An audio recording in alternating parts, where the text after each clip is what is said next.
Shalom. I want to give all praises, honor, and glory to Yahweh, Bahashem, Yahushai, Bahashem, Rakakodash. I want to give double honors to the apostles and elders of Great Millstone, because those are the men who I learned the truth from through the spirit and power of Yahweh, Bahashem, Yahushai. Yahweh is the true name of the God of Israel. Yahushai is who the world ignorantly calls Jesus Christ, but his one and only true name is Yahushai. And pretty much this is going to be a video concerning, rape in the Bible. Pretty much when you read Deuteronomy 22nd chapter, and there's also different accounts of specific situations where rape occurred in the Bible. All right, but it's different scenarios. The Most High, he doesn't condone so-called rape, but it depends on the scenario. And everything I'm saying, it refers to the ancient world strictly. All right, because no GMS member is going around so-called raping women. That's retarded. We would have been in prison or dead. All right, we would have been on the news.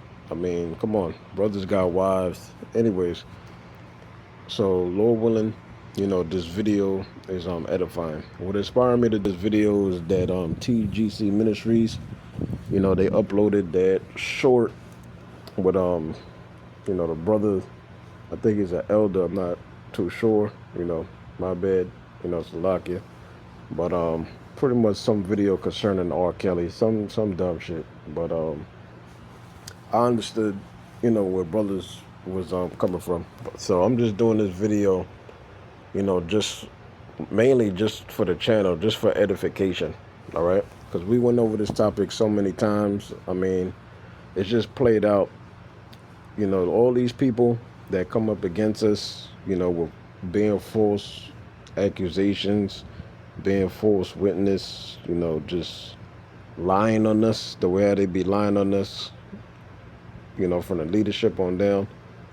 The Most High is going to end up destroying y'all, man. And when he does destroy you, I'm not going to feel bad. I'm not going to feel bad because you know what you're doing. This is Luke 21:15. It says, "For I will give you a mouth and wisdom."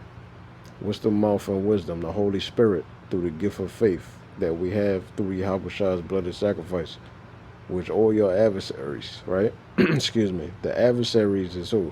The heathen nations, but more importantly, wicked Israelites that's not a part of the elect, that can't receive this gospel, so they're not going to be made wiser to salvation. All right, they are adversaries. Shall not be able to gainsay nor resist. You're not going to be able to gainsay nor resist what I'm saying, because I'm about to come straight out the scriptures. Now let's read this in the NLT before I get it started. Luke 21:15. It says, "For I will give you the right words and such wisdom that none of your opponents will be able to refute you, will be able to reply or refute you." You're not going to be able to reply or refute me. All right? So let's get into it. So this is why I typed in. Lord willing, I don't get a strike. I don't even care at this point, because this is probably like mine, it says 12, but I have more than 12 channels. But anyways, I typed this in on Google. Is rape in the Bible, right? Let's go here. y'all overview. It says, let me X that out. It says, yes, rape is mentioned in the Bible. It appears in both historical narratives and the legal codes of the Old Testament. Key biblical instances of sexual violence includes, right, rape. Let's just be straightforward. Dinah, right? In Genesis, the 34th chapter, Dinah is assaulted by a local prince, which leads her brothers to violently retaliate.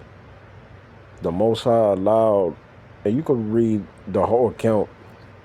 I don't really feel like reading it, but you can read the whole account, all right? The Most High put the spirit on Simeon, right? Simeon, and I believe it was Levi, to kill Shechem for what he did. And then you never even heard from Dinah ever again after that. The whole story. because Jacob had more than one daughter when you read in the scriptures, but it's not important to bring up their names because women, they don't carry seed. Unless a woman is displaying some act of faith or some type of, righteousness, then there's no point in mentioning the woman. Even with Yahawashi, when you read Matthew the 13th chapter, I believe it's like verse 55, somewhere around there, he had brothers and sisters. Two of his biological brothers was in the truth, right? James and Jude. But the other brothers, we don't know their names. We don't know shit about them. Why? Because it's not important to mention them. Okay, they're his brothers. So what? What are they doing in righteousness? How are they doing the will of the Father? How are they glorifying Yahawashi? So ain't no point in mentioning them. All right? But the point is, concerning the topic of rape, Levi and Simeon, they slaughtered that whole Canaanite village, including Shechem and his father. All right? They supplanted them. They told them, oh, yeah, get circumcised, and, yeah, we'll let you marry her. And then while they was healing down there, that's when the Most High put the spirit on Simeon and Levi to do what they did. All right? So that's how the Most High feel about that. Then when you read this account, this is a real sick account, too, of rape concerning Tamar. Matter of fact, do I even have that open? Matter of fact, let's get all the meat off the bone, man. Let's get that account. Let's get that account. Because we're not supposed to be allowing our daughters to marry, the heathen men. Men, when you read in the scriptures, is 18 nations that's established after the flood. All them 18 nations come from a specific seed line. Within that specific seed line, you got multiple tribes that go back to that particular man that nation is named after. All right? Like you got the Israelites. Jacob's name was changed to Israel. Amongst the Israelites, you got multiple tribes. Same thing with Edom. Same thing with Ham. Same thing with Japhet. So forth and so on. All right? So let's read this account. Let's go through these different accounts of rape in the scriptures. I'm going to just read it in the, matter of fact, no, I'll read it in KJV. So notice how it says the treachery of Jacob's sons. Now, what does it say in the NLT version? Revenge against Shechem, right? I'm going to read in the NLT version. Genesis 34:1. One day, Dinah, the daughter of Jacob and Leah, went to visit some of the young women who lived in the area. But when the local prince Shechem, son of Hamor, the Hivite, right, a Hamite, not an Israelite, not the seed of promise, saw Dinah, he seized her and raped her. All right? He raped her against her will. There was nobody there to save her, right? Nobody there to hear her scream or nothing. So you got to imagine, as we get deeper in this story, you can see why the brothers were so damn pissed off. Can you imagine somebody do some shit like that to your sister? You'll kill their ass. Verse 3, it says, but then he fell in love with her. So he raped her, and then he fell in love with her, right? A Hamite, a filthy, nasty-ass, uncircumcised Hamite. But then he fell in love with her, and he tried to win her affection with tender words. Because obviously she didn't like him, right? He had to seize and rape her. It says, verse 4, he said to his father, Hamor, get me this young girl. I want to marry her. But he technically already did. He just didn't get the father's approval. He just didn't go through that ceremony, right? Verse 5, soon Jacob heard that Shechem had defiled his daughter Dinah, but since his sons were out in the fields herding his livestock, he said nothing until they returned, right? Now, why did Jacob not say nothing to his sons until they returned? Because he already knew the type of spirit they would have been in. Verse 6, Hamor, Shechem's father, came to discuss the matter with Jacob. Meanwhile, Jacob's sons had come in from the field. As soon as they heard what had happened, They were shocked and furious that their sister had been raped. Shechem had done a disgraceful thing against Jacob's family, something that should never be done. So you got to imagine, you want to know how the Most High feel about rape? Let's see what type of spirit the Most High going to put on Jacob's sons. All right? It says something that should never be done. It's about to get good. NLT, verse 8. Hamor tried to speak with Jacob and his sons. My son Shechem is truly in love with your daughter, he said. Please let him marry her. Verse 9. In fact, let's arrange other marriages too.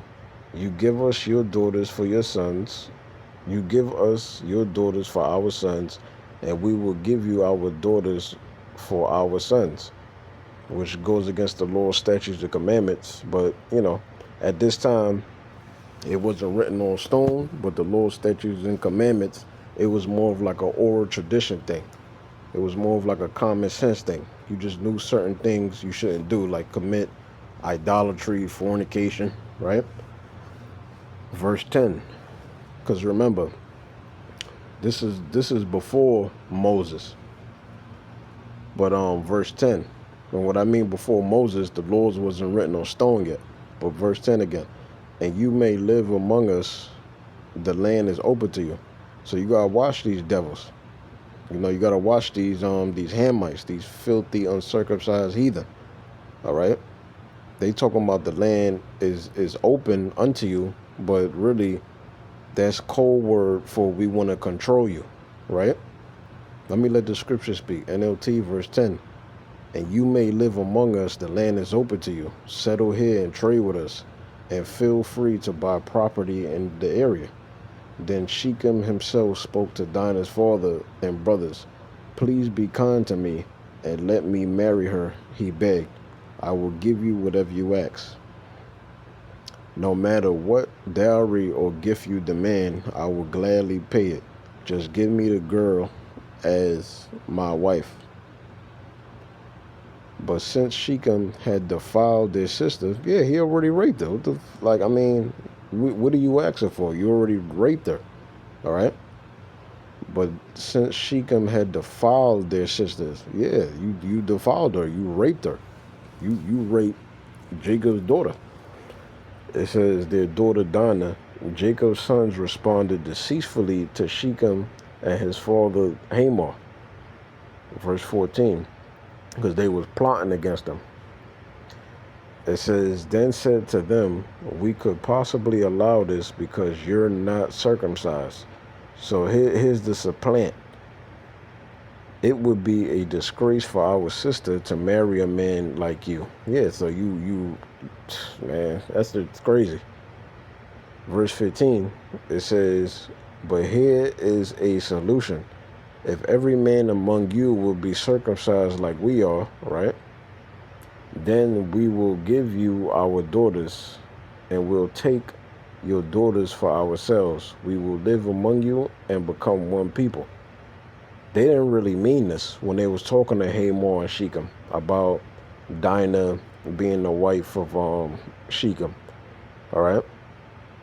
They wanted to weaken all the men so they could go in the village, as the chapter is going to go into, and kill their ass for what they did, for disgracing Jacob and his family by raping his sister. By raping his daughter, Dinah. All right? Verse 17.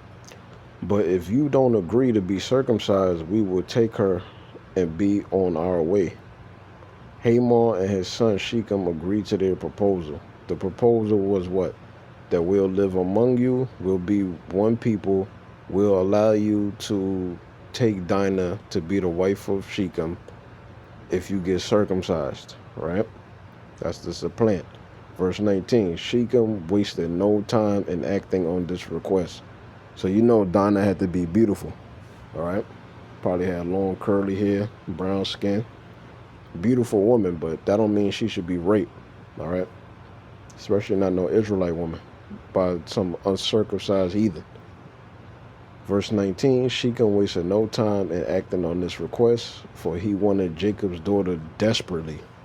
Shechem was a highly respected member of his family, right, of the Hivites. And he went with his father Hamor to present this proposal to the leaders at the town gate. These men are our friends, they said. Let's invite them to live here among us and trade freely. Look, the land is large enough to hold them. We can take their daughters as wives and let them marry ours. But they will consider staying here and becoming one people with us only if all of our men are circumcised just as we are. But if we do this, all their livestock. So check this out.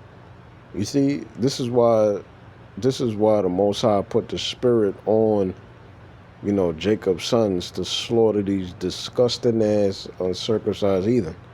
All right? Because they was plotting against Jacob and his sons to what? To just take the daughters and to control them, since they would be living in the land amongst the Hivites, right, which is a Canaanite tribe. They would have power over them. They would control them. All right?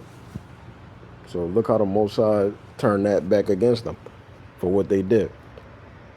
It says, but if we do this, all their livestock and possessions will eventually be ours. Come, let's agree to their terms and let them settle here among us. So that's Shechem talking to the leaders of the Hivites. This is like a private discussion that they're having separately away from Jacob and his sons, right? Because they already came with the proposal. So now Shechem is going to the leaders of the Hivites, telling them the proposal. Let's all get circumcised so we could take over these people, so that we could conquer them, right? Verse 24.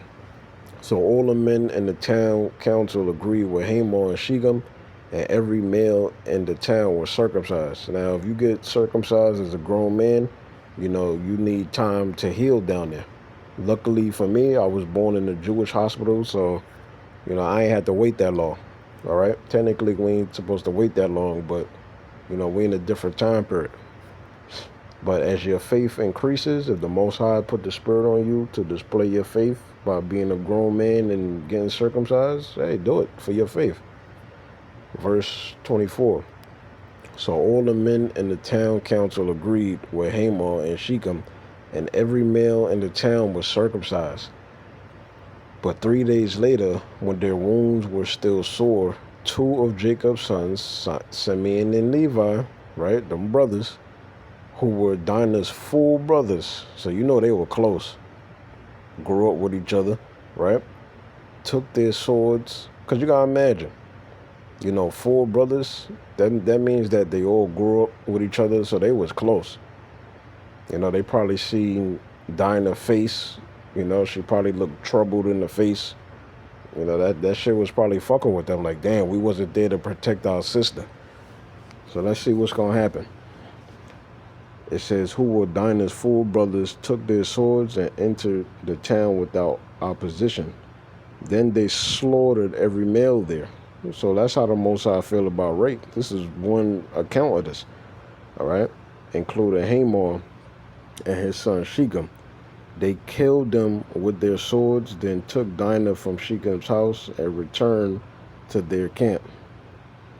Meanwhile, the rest of Jacob's sons arrived, finding the men slaughtered. They plundered the town because their sister had been defiled there.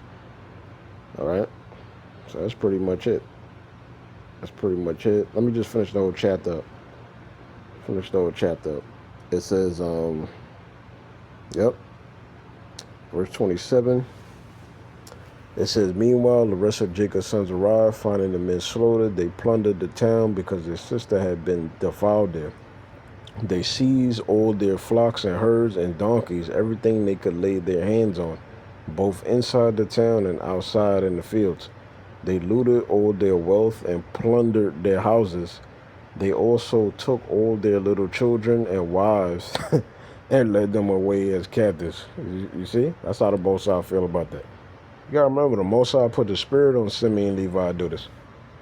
It says, afterward, Jacob said to Simeon and Levi, you have ruined me.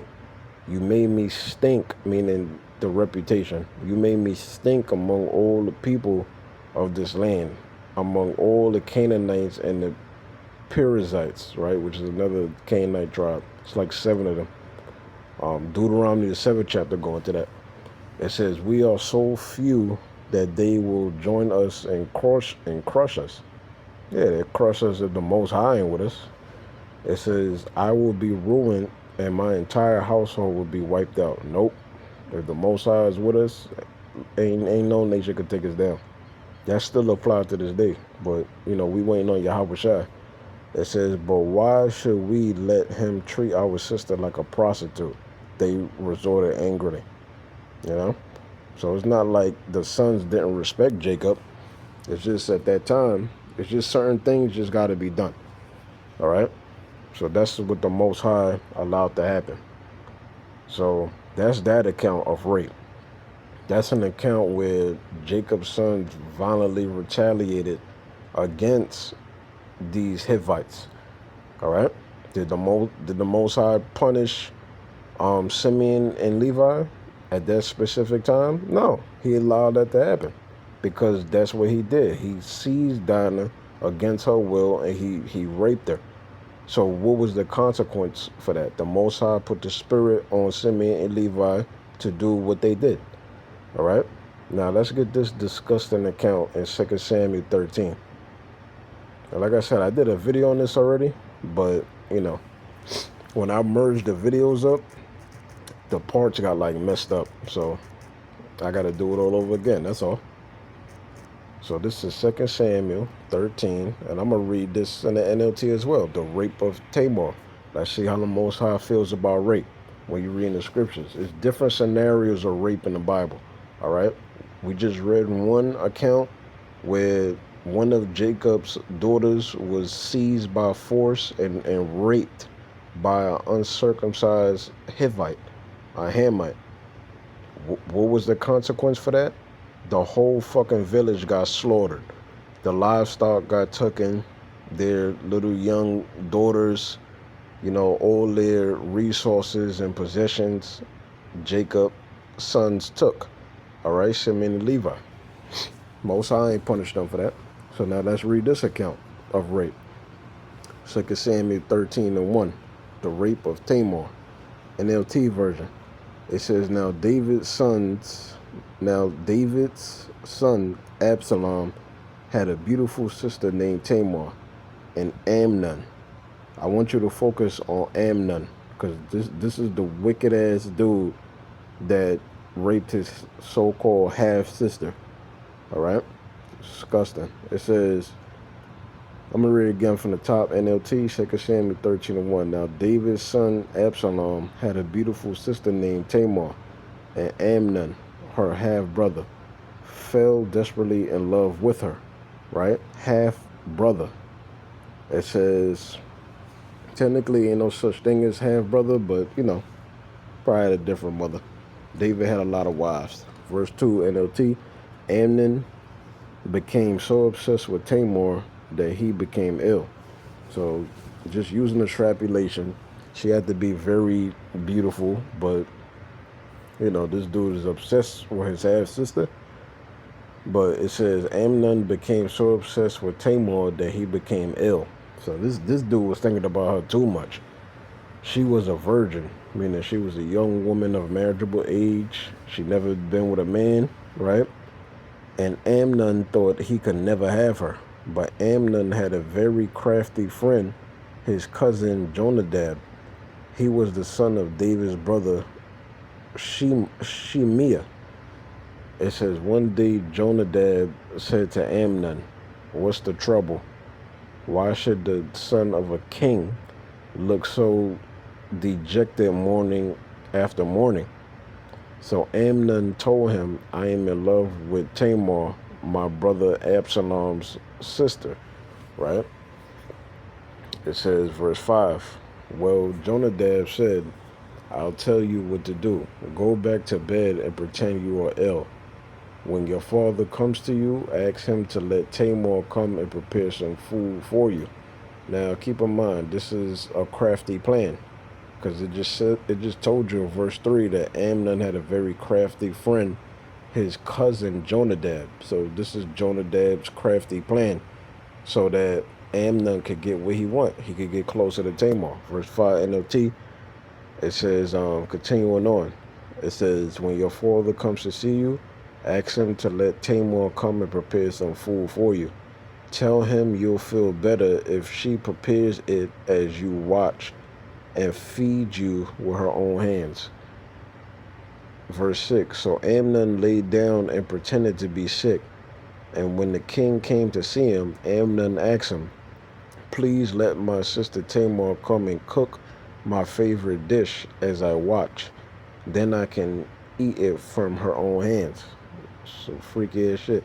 Verse 7, it says, so David agreed and sent Tamar to Amnon's house to prepare some food for him. When Tamar arrived at Amnon's house, she went to the place where he was laying down so he could watch her mix some dough. Then she baked his favorite dish for him. But when she set the serving tray before him, he refused to eat. He said, everyone, get out of here. Amnon told his servants, so they all left.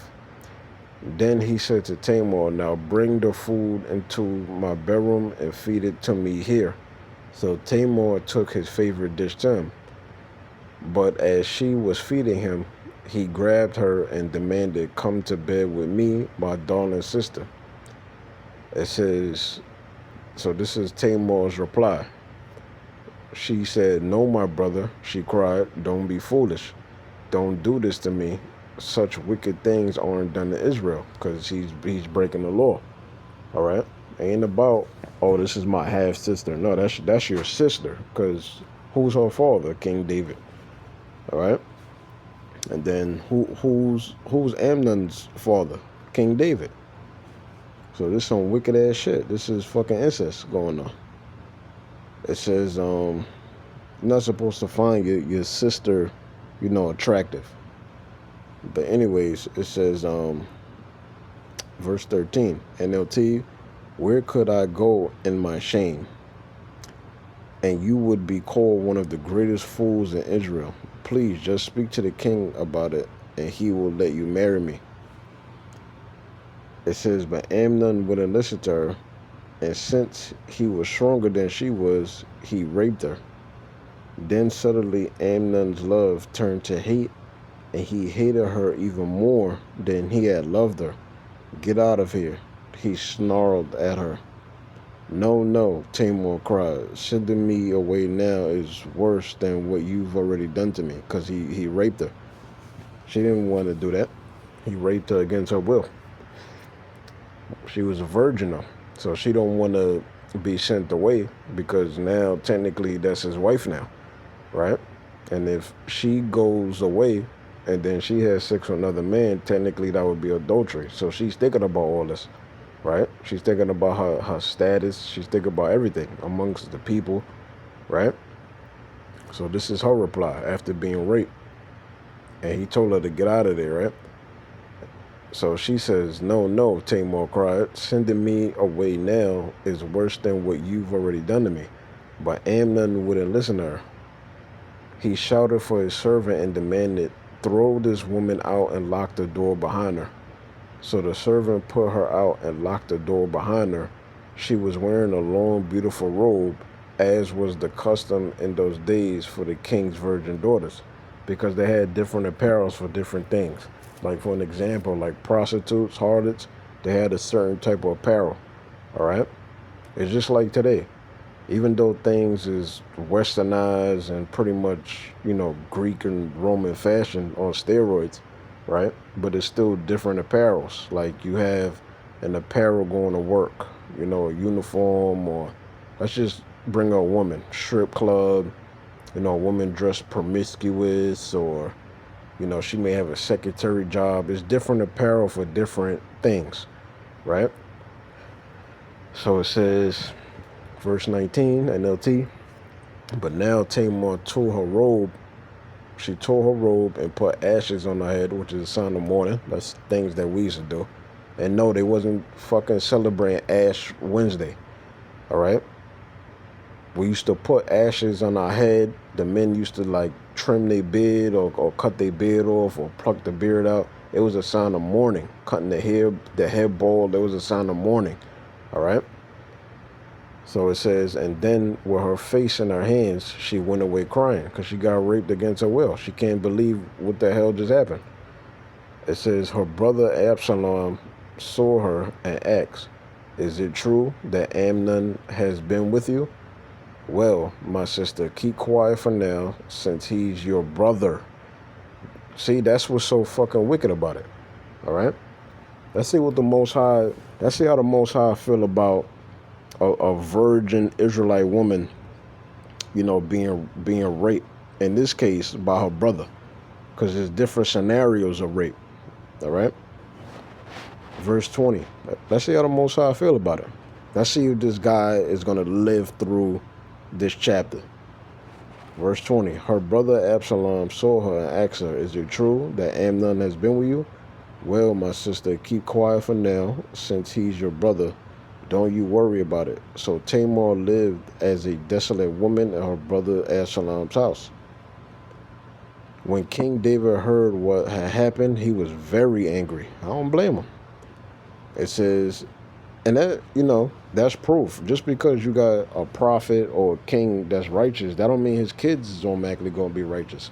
All right? Same could apply to your kids. It says, verse 22, and though Absalom never spoke to Amnon about this, he hated Amnon deeply because of what he had done to his sister. Here's another account of rape. All right? So now it's going into what? Absalom's revenge on Amnon. 2 years later, keep in mind, he been thinking about this for 2 years. Oh, I'm going to get this nigga. Right? When Absalom's sheep was being sheared at Baal Hazor near Ephraim, Absalom invited all the king's sons to come to a feast. He went to the king and said, "My sheep shearers are now at work. Would the king and his servants please come to celebrate the occasion with me?" So watch how Absalom is going to supplant just to get Amnon killed. All right? I just spoiled the story. The king replied, "No, my son. If we all came, we would be too much of a burden on you." Absalom pressed him, but the king would not come, though he gave Absalom his blessing. "Well then," Absalom said, "if you can't come, how about sending my brother Amnon with us?" "Why Amnon?" the king asked. But Absalom kept on pressing the king until he finally agreed to let all his sons attend, including Amnon. So Absalom prepared a feast fit for a king. Absalom told his men, "Wait until Amnon." This is the plan. All right? This is the plan. 2 years later, this is what Absalom has been plotting. All right? Keep in mind, within them 2 years, he's looking at Tamar. He's seeing how humble she is, right? He wants to protect his sister. It's a similar account, even though we're dealing with Israel here, right? Wickedness within Israel. It's still a similar account of Genesis, the 34th chapter. You got one account with heathen. You got another account with a wicked-ass Israelite. All right? Verse 28. Absalom told his men, "Wait until Amnon gets drunk, then at my signal kill him. Don't be afraid. I'm the one who has given the command. Take courage and do it." So at Absalom's signal, they murdered Amnon. All right? Not even murdered. The word really should be they killed him. Because they ain't murder him. This nigga is wicked. He raped his fucking sister, man. It says, so at Absalom's signal, they murdered Amnon. I'm just going to read it for face value. Then the other sons of the king jumped on their mules and fled. As they were on the way back to Jerusalem, this report reached David. Absalom has killed all the king's sons. Not one is left alive. The king got up, tore his robe, threw himself on the ground. His advisors also tore their clothes in horror and sorrow, which is another one of our customs, how we will rent our clothes. All right? which is a sign of mourning. Verse 32, but just then Jonadab, the son of David's brother Shemiah, arrived and said, no, don't believe that all the king's sons have been killed. It was only Amnon. Absalom has been plotting this ever since Amnon raped his sister Tamar. No, my lord the king, your sons aren't all dead. It was only Amnon. Meanwhile, Absalom escaped. Then the watchman on the Jerusalem wall saw a great crowd coming down the hill on the road from the west.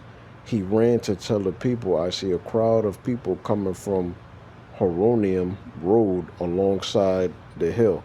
Look, Jonadab told the king, there they are now. The king's sons are coming, just as I said. They soon arrived, weeping and sobbing, and the king and all his servants wept bitterly with them. And David mourned many days for his son Amnon, right? So that's proof that Amnon, he was actually David's son, and also Tamar was his sister. So this goes against the scriptures, all right? Scriptures talk about who you can marry, who you can't marry within Israel, all right? So this is some evil, wicked-ass shit that he did to his own flesh and blood. So he deserved to die, all right? He wasn't murdered. He was killed. He deserved to die. And David mourned many days for his son Amnon. Absalom fled to his grandfather Tamai, son of Immuhud, right? Probably pronouncing that wrong. You see how it's spelled? The king of Geshur. He stayed there in Geshur for 3 years. And King David, now reconciled to Amnon's death, longed to be reunited with his son Absalom. All right? Because the father loves his children. So that's that account of the rape. Just read 2 chapters. Now look at this right here. It says Levi's concubine in Judges 19.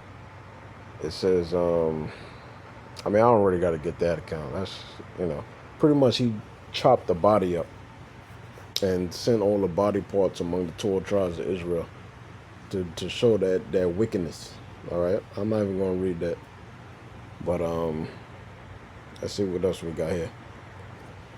It says the Old Testament law, the Torah, I got to get that next, also addresses sexual assault, specifically outlining different legal consequences based whether the woman was betrothed meaning engaged, to another man, and where the assault took place. Assault in the city. If an assault occurred in a populated area where a woman could have cried out for help, both parties were sometimes held liable. Yeah, if they were caught. All right? But in these cases, in a lot of these cases, they weren't technically caught. But, the woman said something. So that's still the judgment. It says assault in the country. In Deuteronomy chapter 22, verses 25 through 27, if a betrothed woman was assaulted in the fields where she could not realistically cry for help, their attacker was put to death. So that's why the Spirit allowed Simeon and Levi to kill Shechem.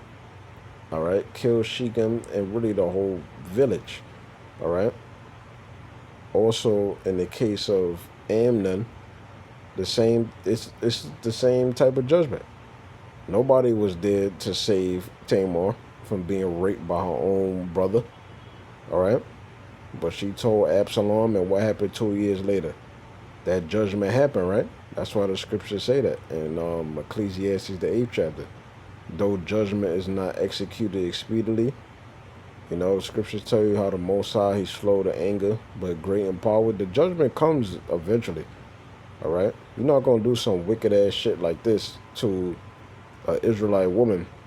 I'm talking about back during them times. I don't worship women, all right? I'm just talking about back during them times when you're dealing with like a virgin woman, when you're dealing with the Lord's statutes and commandments, when you're dealing with living in being sovereign and independent in ancient Israel, all right?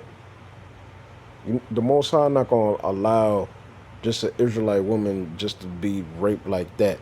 It depends on the circumstance And what I mean by that is I'm going to go through Deuteronomy 22nd chapter, as you can see in verses 28 and 29.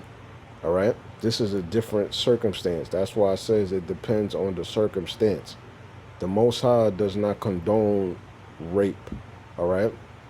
But if a woman was raped by her rape victim and she was a virgin, she wasn't betrothed, it goes into that in verses 28 and 29. It's better for a woman to marry her rape victim than to be a fucking single mom, all right, raising a child by herself, and then now she's all traumatized, but ultimately that leads to adultery, all right? Let me read that part again. Assault in the country. In Deuteronomy 22, 25 to 27, if a betrothed woman was assaulted in the fields where she could not realistically cry for help, that's what happened with Dinah. That's what happened with Tamar, technically. All right? Realistically cry for help, the attacker was put to death. Both of them niggas got put to death. All right? Unbetrothed woman. In Deuteronomy chapter 22, verses 20 to 29, if a man assaulted an unbetrothed virgin, he was forced to pay 50 shekels of silver to her father and was required to marry her for life without the right to divorce her. Yeah, because, hey man, they got that saying, if you break, you buy. You know the law. See, you got people out here, they got this hookup culture. Nobody wants to take responsibility. You know, you got kids being born out of wedlock. You got women that get raped in this society. They become single moms. You know, they don't want to get an abortion and things of that nature, right? And now the child grows up without a father. Why? Because that father, he's not held accountable. The law, statutes, and commandments is not upheld in the land. Therefore, ain't no judgment, ain't no accountability. There's a do as you want spirit going around, all around the earth, internationally. But you got to blame it on westernization, though. You got to blame it on who created westernization. The Edomites, the so-called white man in Ceylon. All right? So you got a lot of children, they don't got no father. Let's go down here. These passages reflect the ancient cultural and legal context of the time and are often heavily debated or contextualized by theologians today. Who cares? All right? But the point is, these passages reflect the ancient cultural and legal context of the time, meaning back then. So when we bringing out the scripture, that's all the hell we're talking about. It's back during ancient Israel. None of us is doing this shit today. You think we can't get women? Come on, man. Gotta be on your mind. So this is how it was in ancient Israel. All right? People got put to death if they did wicked ass shit and was caught. So let me see what else I got here. So I read that account. Oh, I should have got that account. Matter of fact, let me read this. Because I could get Judges, but it ain't really great though. Let me just kind of skim through it. Because there's also a custom called bride kidnapping. I don't got to get Judges. Benjamin was about to be wiped out pretty much, and the Most High allowed them to marry the Ephraimite daughters that was dancing. All right. So let's read this real quick, and then I'm gonna end the lesson. So this is an account, and this is something that still goes on today. It's called bride kidnapping. All right, bride kidnapping, as you read in Deuteronomy chapter 22, verses 28 and 29. But also, you have now I gotta get the account. I gotta get the account in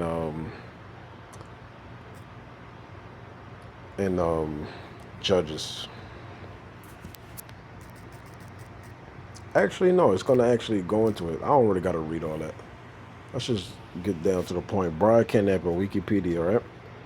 It says bride kidnapping, also known as marriage by abduction or marriage by capture. Why am I reading this? Because there's an account in Judges. I believe it's Judges, the 21st chapter. I'm not reading the whole chapter, all right? But it's bride kidnapping. The tribe of Benjamin, they was being really evil, and all the tribes team up and was about to completely obliterate the tribe of Benjamin, to where they was left about 600. The Lord had mercy on the tribe of Benjamin and allowed them to repopulate their tribe by what? Marrying the Ephraimite woman that they saw dancing in Shiloh, and they took them by force. It's called bride kidnapping. All right, they didn't take them out on no date. They didn't say, "Oh, do you think I'm handsome? Do you want to be my girlfriend?" No, they took them women. Same account when you read in Genesis, I believe it's the 5th or 6th chapter, the sons of God or the sons of Yahweh, all right, saw the daughters of men and saw that they were fair, and they took them wives of which they chose. They took them on which they chose. That's how it was. That's real testosterone right there. All right. Anyways, bride kidnapping. It says bride kidnapping, also known as marriage by abduction or marriage by capture, right? Just like the account in Judges, is a practice in which a man or a boy abducts the woman or girl he wishes to marry. I don't think a boy has that type of urge to want to do that. So they should just have the word man there. So they got this. It says a depiction of Vikings kidnapping a woman. Viking men, which we know the Vikings were Israelites, the southern kingdom, would often kidnap foreign women for marriage or concubinage from lands that they had pillaged. All right. Let's go down here. It says, obviously we know the Benjamites don't look like this. But anyway, it says the Benjamites seize, right? Seize, meaning take by force, wives from Shiloh in this 1860 woodcut by Julius, got a crazy ass name. There were not enough women available for marriage after the high losses in the Battle of Geba. So that was an example of bride kidnapping in the book of Judges. I don't know if it's Judges 18 or Judges 21. I forget. All right. It says bride kidnapping has been practiced around the world and throughout prehistory and history among peoples as diverse as Southeast Asia. I'm just going to skim through this. I'm not reading all this. All right. I mean, y'all get the point. Y'all get the point. Let me see. Yeah, y'all get the point. All right. I just really wanted that account based off of the scriptures. So, hey, man, all these camps, all these scoffers, you know, all these people that, you know, talk badly about our leaders, call them pedophiles, this and that. Oh, you guys teach a rape doctrine. Rape is in the Bible, you dumbasses. Shalom.